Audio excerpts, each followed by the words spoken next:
আজ 26শে ফেব্রুয়ারি 319 খ্রিস্টাব্দে আজকের দিনেই চন্দ্রগুপ্ত মৌর্য পাটলিপুত্রের বর্তমান পাটনার সম্রাট হিসেবে কার্যভার গ্রহণ করেন।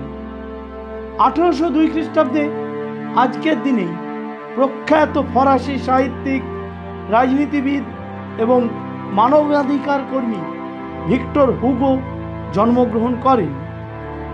1857 খ্রিস্টাব্দের 26শে ফেব্রুয়ারি এক ঐতিহাসিক দিন। 1857 সালের মহাবিদ্রোহের সূচনা আজকের দিনেই।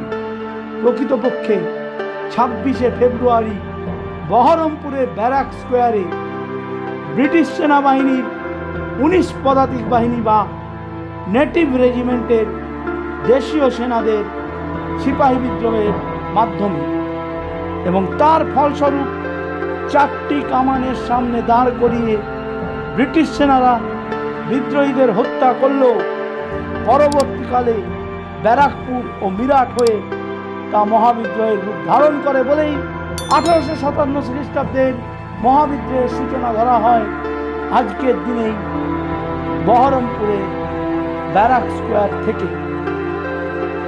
1908 খ্রিস্টাব্দের 26শে ফেব্রুয়ারি প্রখ্যাত শিশু সাহিত্যিক লীলা মজুমদার জন্মগ্রহণ করেন।